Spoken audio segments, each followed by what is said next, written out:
As your data transformation get more complex, it becomes essential to ensure your queries are not only functional but also robust, fast, and scalable. In this module, we'll cover error handling techniques, query performance tuning, and best practices like modular design and efficient memory usage, which are key steps that separate good queries from great ones. So if you're interested, keep watching.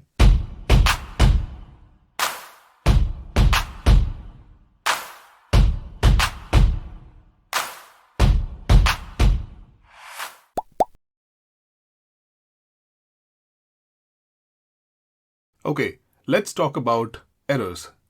Now, you might have performed multiple transformation steps on your data, but if you don't know how to handle errors, then it will be a tricky situation for you. So let's see how we can bypass certain errors which happens in your data while transforming. Let me import one dataset, and this is the same dataset that we were using, but I've deliberately inserted few error values within this dataset. And in the preview window, you can see that the quantity column contains few text values which says error. From this window, I'm going to just click on transform data. In the Power Query window, you can see that the quantity is showing as an ABC, which is a text data type. Now, obviously, we don't want that because quantity is a number column. But because we have these text values here which says error, it's showing you as an ABC. Now, even if I click on this ABC and change it to a whole number, it will still give you an error. And now this is a proper error which Power Query identifies, right? It's not a text, it's an error basically. And if I click on this error cell here, it will say that we couldn't convert to number. So I'm going to just cancel this step out. This is the most common type of error which happens in Power Query. Because usually when the raw data comes in, there are certain anomalies which are there which needs to be cleaned up before we can actually change the data type. Now in this case, the fix is really simple. Click on this column and go to transform. There's a button here which says replace values. Click on that drop down and then click on replace errors. It's going to ask you what value should replace the error value. I'm going to say 0 here and press OK. So all the errors which were there in that column now has been replaced with a 0. Now this is one way of getting rid of your errors, but identifying error at the first place is also very important. So in this example, because our dataset is very small, I could simply scroll down and see which all rows have an error value. But if your data is really big, there should be a way by which you can identify if there are any errors in each of your columns. So I'm going to just cancel out this replace error step here so that the error value comes back. Now in Power Query, in the View tab, there's a very good option to see if your column contains an error or not. It's called Column Quality. So you can just enable this checkbox here. And now it's showing you that in this column, you have 15% error values. I'm going to select this column again. And now in the Transform tab, I'm going to click on this Replace Values and Replace Errors. Replace that with a 0 and press OK. And now it has refreshed again and it is showing as 0%. Now what will you do if your error happens when you create a custom column? So for this, first of all, I'm going to just remove this replace error step here. Okay, so that we have some errors in this. And then let me add another column. Click on this custom column here. Let's keep the name as custom only. And now the column that I'm creating, I'm trying to identify the price of a product. Okay, so for that, I'm going to divide this revenue column with the quantity column. Press OK. And now if you see, we have values in few of the rows, but we also have errors because the quantity column for that row was also an error. So to remove this error, what you can do is you can write a custom M code to handle errors. So I'm going to click on this gear icon here.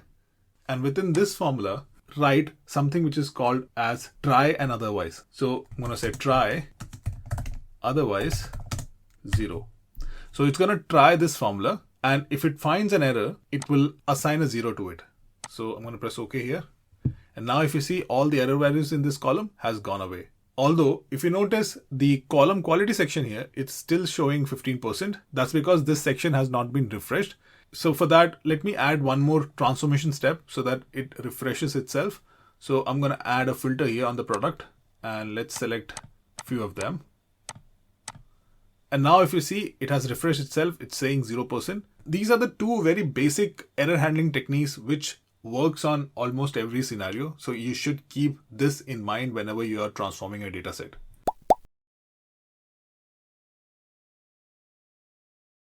Now let's talk about query folding.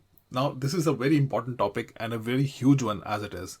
So I'm going to try to give you a brief about query folding and enable you to use it in your projects. And I'm going to link a video in the description which gives you little more detailed explanation of query folding and how to handle query folding. But in essence, what query folding is when Power Query pushes the transformation back to the source system. Like for example, your database SQL Server. So the processing happens at the server side, not on the front end Power BI. Now this has two main benefits. It only gets the data after transformation. So obviously the data is lighter, and because of that, less memory is used in Power BI. So your reports are quicker and faster. Now, before I could show you how query folding works, let me import the data in from a SQL Server, because right now this data set is from a text CSV, and query folding only works when you're working with some kind of a database in the backend. So I'm going to go to Home, click on New Source, and within this, let's choose SQL Server. And the server name, I'm going to paste in my local instance of my server name. But in your case, you should have a different server name. And I'm going to keep the data connectivity mode as import only. Press OK. Now this is my database, BI. I'm going to expand this. And within this, I'm going to choose this data, which is coffee sales. This is something that we have already used in our previous modules. The link for the data will be in the description. You can download that. I'm going to select this and press OK. Now let's apply a transformation step, and I'll show you how you can check if query folding is happening on a transformation that you applied or not. So let's select this coffee name column, and then within this, let's apply a filter. Within this, I only want cappuccino, cold brew, and espresso, and press OK. Now it has added a new step onto the applied steps section. Now to understand if query folding is happening in your transformation step or not is by right clicking on that step, and then at the end you will see this option which says view native query. If this option is enabled, that means query folding is likely happening. So I'm going to click on this view native query, and it's going to show you a query which it's creating so that it can run on your source system, which is SQL Server in this case, and the output will be fetched back into Power BI. So most of the heavy lifting is done at the backend, and Power BI does not have to worry about all those transformation steps. So I'm going to press OK here. Now that you know that on this filtered row section, query folding is enabled and it is working. But what are the scenarios where query folding does not work? I'm going to go to add column here and create a custom column. Let's name this as custom only. And in the formula, I'm going to write a custom function, text.start. It's a function which fetches the initial portion of your text based on the parameters that you provide. So in the coffee name column, I'm going to use the coffee name column. I want 3 characters from the start.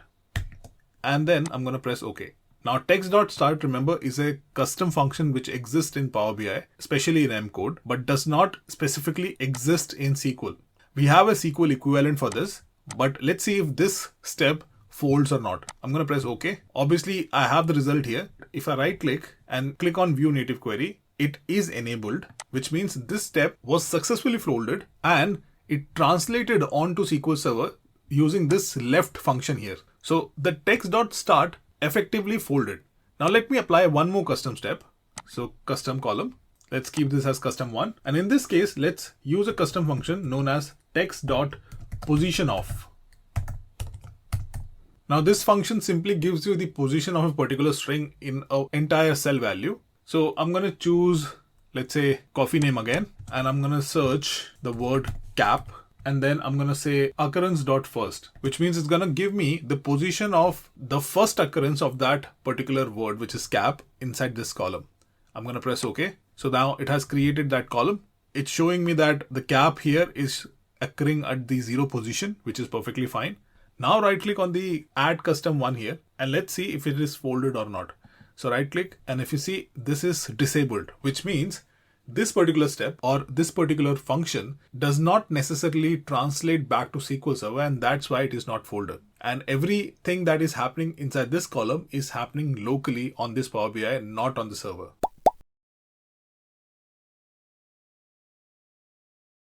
Now, the last thing that we will discuss today in this module in query optimization is how to use staging queries and then disabling and enabling load to increase the Power Query front-end performance. So what do I mean by staging queries? Basically, when you have a raw data set, you might apply multiple transformation steps onto that raw data set to make it useful for final visualization. Now, during this process, you might want to create your data in multiple stages. So this is what I mean. Let's say, for example, in this coffee sales, when you loaded the data in, you might want to keep the data as it is and then right click and create a reference table, and then let's create this into a mapping table. So I'm going to call it as mapping, and within this I'm going to remove every column except for this coffee name. So for that I'm going to select this column, right click and click on remove other columns, and then from this top left menu here I'm going to select and say remove duplicates. This is going to give me a unique list of coffee names. Now in this table, what we did in the coffee sales table by creating this custom column, I'm going to do that in this instead of that larger table. So I'm going to add a new custom column, and this is the formula that we used, which is text.start, 3 characters from the beginning, and press OK. It's created that column now. Now what I will do is I'll join these 2 tables together. So I'm going to click on this coffee sales, go to Home tab, click on Merge Queries, merge query as new.